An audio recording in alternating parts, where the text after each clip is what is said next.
कल की वीडियो में आपने देखा कैसे देवताओं और असुरों ने मिलकर समुद्र मंथन किया। भगवान शिव ने हलाहल विष का पान करके समस्त सृष्टि की रक्षा की और समुद्र में से एक एक करके अनेक दिव्य रत्न प्रकट हुए। अंत में भगवान धन्वंतरी अमृत से भरा कलश लेके प्रकट हुए, लेकिन उसी क्षण असुरों ने अमृत कलश छीन लिया। अब सवाल ये था, क्या असुर अमृत पीकर अमर हो जाएंगे? क्या देवताओं की सारी मेहनत व्यर्थ चली जाएगी? और भगवान विष्णु ने धर्म की रक्षा के लिए कौन सी अद्भुत लीला रची? आइए आज की कथा में जानते हैं भगवान विष्णु के मोहिनी अवतार, राहु केतु की उत्पत्ति और देवताओं की विजय की अद्भुत कहानी। नमस्कार दोस्तों, मैं शालू चोग अपने चैनल में आपका स्वागत करती हूँ। मेरे चैनल को लाइक कीजिए, सब्सक्राइब कीजिए और ज़्यादा से ज़्यादा शेयर कीजिए ताकि ये वीडियो ज़्यादा से ज़्यादा लोगों तक पहुँच सके। धन्यवाद। जय श्री हरि, जय महादेव। समुद्र मंथन समाप्त हो चुका था। भगवान शिव हलाहल का विष का पान करके नीलकंठ बन चुके थे। समुद्र से एक एक करके अनेक दिव्य रत्न प्रकट हो चुके थे। देवी लक्ष्मी भगवान विष्णु को पति के रूप में स्वीकार कर चुके थे। समस्त देवता और ऋषि इस अद्भुत लीला के साक्षी थे। लेकिन अभी सबसे महत्वपूर्ण घटना शेष थी। अचानक समुद्र की लहरों से तेज प्रकाश फैलने लगा। ऐसा लग रहा था मानो स्वयं सूर्य समुद्र के भीतर उतर आए हों। सभी की निगाहें समुद्र की ओर टिकी थी। उसी समय समुद्र से एक दिव्य पुरुष प्रकट हुए। उनके हाथ में स्वर्ण कलश था जिसमें अमृतत्व प्रदान करने वाला अमृत भरा हुआ था। वे थे भगवान धन्वंतरी, जो आयुर्वेद के आदिदेव माने जाते थे। जैसे ही असुरों की नजर अमृत कलश पर पड़ी, उनके मन में लोभ जागा। उन्होंने सोचा, यदि हम ये अमृत मिल जाए तो हम अमर हो जाएंगे। फिर ना देवता हमारा कुछ बिगाड़ पाएंगे और ना कोई हमें पराजित कर सकेगा। क्षण भर में असुर धन्वंतरी के हाथ से अमृत कलश छीन ले गए। देवताओं के चेहरे पर चिंता छा गई। वर्षों की कठिन समस्या, समुद्र मंथन का अथक परिश्रम और भगवान की कृपा, क्या सब व्यर्थ हो जाएगा? देवराज इंद्र ने भगवान विष्णु से प्रार्थना की, प्रभु, यदि असुर अमृत पी गए तो अधर्म की विजय हो जाएगी। संसार में अन्याय का साम्राज्य स्थापित हो जाएगा। अब केवल आप ही हमारी रक्षा कर सकते हैं। भगवान विष्णु मुस्कुराए। वे जानते थे कि केवल बल से नहीं, बुद्धि से भी धर्म की रक्षा की जा सकती है। उन्होंने कहा, जहाँ बुद्धि काम करती हो वहाँ शस्त्र उठाने की आवश्यकता नहीं।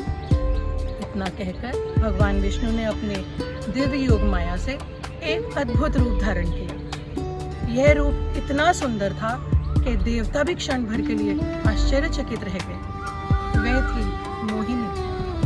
उनकी सुंदरता का वर्णन शब्दों में संभव नहीं था। उनके चेहरे का तेज पूर्णिमा के चंद्रमा जैसा था। उनकी मुस्कान मन को मोहित कर लेने वाली थी। उनकी वाणी मधुर वाणी जैसे स्वर जैसे थी। असुरों ने देखते ही मोहित हो गए।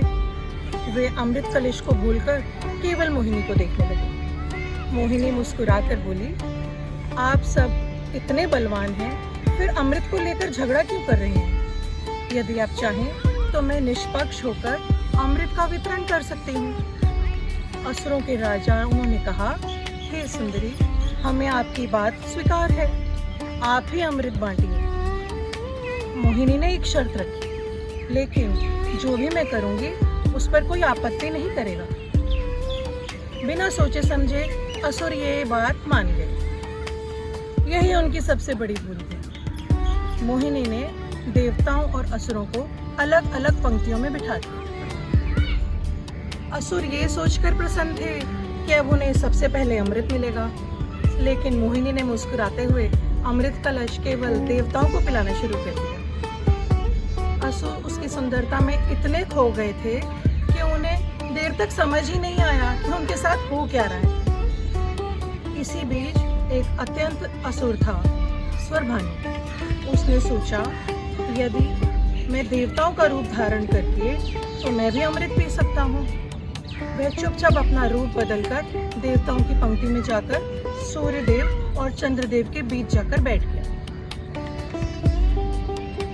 जब मोहिनी उसके पास पहुंची तो उन्होंने भी उसे देवता समझकर अमृत की कुछ बूंदें उसके पात्र में डाल दी। जैसे ही अमृत उनके गले के नीचे उतरने लगा, सूर्यदेव और चंद्रदेव ने उन्हें पहचान लिया। उन्होंने तुरंत भगवान विष्णु को संकेत दिया। क्षण भर में मोहिनी का रूप समाप्त हुआ और भगवान विष्णु उनके वास्तविक रूप में प्रकट हो गए। उन्होंने बिना विलंब किए अपना सुदर्शन चक्र चलाया। चक्र बिजली की गति से गया और स्वरभानु का सर उसके धड़ से अलग हो गया, लेकिन तब तक अमृत की कुछ बूंदें उसके गले तक पहुंच चुकी थी। इसी कारण उनका सर और धड़ दोनों जीवित रहे। उसका सर राहु कहलाया और धड़ केतु। तभी से राहु सूर्य और चंद्रमा को अपना शत्रु मानता है। जब भी अवसर मिलता है वे उन्हें ग्रसने का प्रयास करता है। पौराणिक मान्यताओं के अनुसार यही घटना सूर्य ग्रहण और चंद्र ग्रहण का कारण मानी जाती है। उधर देवताओं ने अमृत का पान कर लिया था। उनकी शक्ति कई गुना बढ़ चुकी थी। अब असुरों ने अपनी भूल का एहसास हुआ। वे क्रोधित होकर युद्ध के लिए तैयार हो गए। देवताओं और असुरों के बीच भयंकर युद्ध प्रारंभ हुआ। आकाश अस्त्र शस्त्र की चमक से भर गया। पृथ्वी कांपने लगी। समुद्र की लहरें ऊंची ऊंची उठने लगी। देवराज इंद्र ऐरावत पर सवार होकर युद्ध कर रहे थे। कार्तिकेय अपनी सेना का नेतृत्व कर रहे थे। भगवान विष्णु अपने दिव्य आयुधों से धर्म की रक्षा कर रहे थे। लंबे समय तक चला यह युद्ध अंततः देवताओं की विजय के साथ समाप्त हुआ। असुर पराजित होकर पाताल लोक की ओर चले गए। तीनों लोकों में पुनः शांति स्थापित हो गई। देवताओं ने भगवान विष्णु और भगवान शिव का आभार प्रकट किया। देवी लक्ष्मी के आशीर्वाद से पुनः समृद्धि लौटी। ऋषियों के यज्ञ के लिए वेदों का स्वर दोबारा गूंज उठा और धर्म की स्थापना फिर से हुई। लेकिन इस पूरी कथा में सबसे बड़ा संदेश केवल अमृत प्राप्त करना ही नहीं, समुद्र मंथन हमारे जीवन का भी एक प्रतीक है। हमारा मन ही समुद्र है। उसमें अच्छे और बुरे दोनों प्रकार के विचार छिपते हैं। हम जीवन में संघर्ष करते हैं। सबसे पहले विष निकलता है, दुख और असफलता, अपमान और कठिनाइयाँ। यदि हम भगवान शिव की तरह धैर्य रखें तो अंत में लक्ष्मी, ज्ञान, सफलता और अमृत समान सुख अवश्य प्राप्त होता है। और मोहिनी की कथा से हमें यह सीखने को मिलता है कि केवल शक्ति ही पर्याप्त नहीं होती, विवेक, संयम और बुद्धिमत्ता भी उतनी ही आवश्यक है। राहु केतु की कथा हमें ये याद दिलाती है कि छल से प्राप्त की हुई सफलता कभी साथ नहीं देती। दोस्तों, यदि ये कथा आपको पसंद आई हो तो इस वीडियो को लाइक कीजिए और अपने परिवार और मित्रों के साथ देखिए और ज़्यादा से ज़्यादा शेयर कीजिए। श्री हरि।